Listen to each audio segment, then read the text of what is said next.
ഞാൻ മനഃപൂർവ്വം നിന്റെ വീട്ടുകാർ ഒരിക്കലും ദ്രോഹിക്കാൻ ശ്രമിച്ചിട്ടില്ല. എന്റെ മോളെ എന്നിൽ നിന്ന് അകറ്റാൻ സച്ചി ശ്രമിച്ചപ്പോ ഞാൻ പ്രതികരിച്ചിട്ടുണ്ട്. അത് ഞാൻ ചെയ്യണ്ടേ? ചിപ്പി മോളുമായിട്ട് എന്താണ് ഇത്ര അടുപ്പമെന്ന് ഞാൻ അയാളോട് പലതവണ ചോദിച്ചിട്ടുണ്ട്. അതിനൊന്നും തൃപ്തികരമായ മറുപടി അയാൾ പറഞ്ഞിട്ടില്ല. എന്റെ മോളെ ഞാൻ എത്രമാത്രം സ്നേഹിക്കുന്നുണ്ടെന്ന് സന്ദീപിന് അറിയോ? ഞാൻ അവളെ അഡോപ്റ്റ് ചെയ്തതാ. പക്ഷേ ഈ ലോകത്ത് സ്വന്തം എന്ന് പറയാൻ എനിക്കവള് മാത്രമേ ഉള്ളൂ. അവളെ എന്നിൽ നിന്ന് അകറ്റാൻ ശ്രമിക്കുന്നത് ആരായാലും അവർക്ക് ഞാൻ തിരിച്ചടി കൊടുക്കും. ആരുമില്ലാത്തൊരു കുഞ്ഞിനെയാണ് മാഡം അനാഥാലയത്തിൽ നിന്ന് ദത്തെടുത്ത്.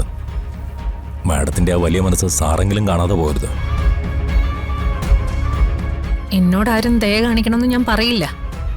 പക്ഷേ എന്റെ മോളെ വെച്ച് എന്റെ കണക്ക് തീർക്കാൻ നോക്കരുത്.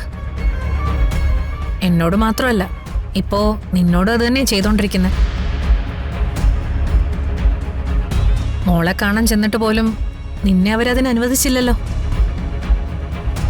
അത് ആതിരയുടെ ബുദ്ധി മാത്രമാണെന്ന് നീ വിചാരിക്കുന്നുണ്ടോ? എനിക്കെല്ലാം മനസ്സിലാവുന്നുണ്ട്. ഒരു പരിധി വരെ ഞാൻ ക്ഷമിക്കും. അത് കഴിഞ്ഞാ എന്റെ നിയന്ത്രണം വിട്ടുപോകും.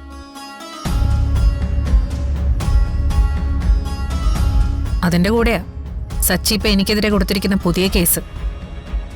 അതിന്റെ വിധി കൂടി എനിക്കെതിരായ എല്ലാം തികഞ്ഞു. നീയെങ്കിലും എന്നെ മനസ്സിലാക്കിയാ മതി. ഏട്ടത്തി വിഷമിക്കണ്ട. വീണുപോയപ്പോ ഒരു കൈ തന്ന് എനിക്ക് നല്ല വഴി കാണിച്ചെന്നത് ഏട്ടത്തിയാ. ആരെ എതിർക്കേണ്ടി വന്നാലും ഞാൻ ഏട്ടത്തിക്കൊപ്പം നിൽക്കൂ. അതെന്റെ കടമയാ.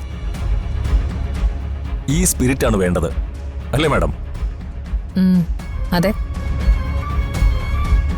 സന്ദീപ് എന്റെ കൂടെ ഉണ്ടെങ്കിൽ എനിക്കതൊരു വലിയ ആശ്വാസമാണ്. മറ്റാരെ വിശ്വസിക്കുന്നതിനേക്കാൾ കൂടുതൽ എനിക്ക് സന്ദീപിനെ വിശ്വസിക്കാം. എനിക്ക് പുതിയൊരു ജീവിതം തന്നത് ഏട്ടത്തിയാണ്. എന്റെ മരണം വരെയും ഞാനത് മറക്കില്ല. ദാ ഈ ഫയലും നോക്കിച്ചിരുന്നാ മതി. എനിക്ക് ഓഫീസിൽ കുറച്ച് ജോലിയുണ്ട്.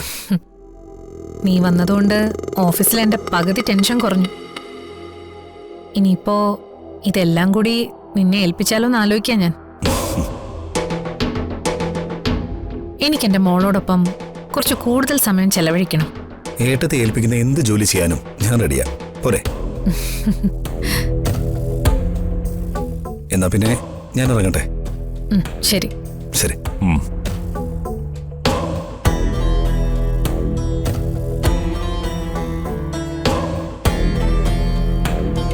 മാഡം പറഞ്ഞത് സത്യമാണോ? എന്ത്? സന്ദീപിന്റെ ബിസിനസ് എല്ലാം ഏൽപ്പിക്കാൻ ആലോചിക്കുകയാണെന്ന് പറഞ്ഞ കാര്യമാണോ? അതെ. മൂർത്തി, പ്രാവുകൾക്ക് കൊത്തി തിന്നാൻ നമ്മൾ ഇടയ്ക്കിടയ്ക്ക് ധാന്യമണികളും അരികളും ഒക്കെ ഇട്ടുകൊടുക്കാറില്ലേ?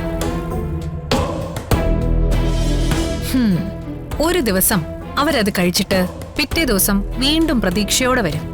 അങ്ങനെ കുറച്ച് ദിവസം നമ്മൾ അവർക്ക് വേണ്ടതൊക്കെ കൊടുത്തിട്ട് ഒടുവിൽ അവര് പൂർണ്ണമായും നമ്മളെ വിശ്വസിക്കും. പക്ഷേ താമസിക്കാതെ നമ്മൾ വിരിക്കുന്ന വലയിൽ അവർ കുടുങ്ങും. ഒരിക്കലും രക്ഷപ്പെടാൻ പറ്റാത്ത പോലെ.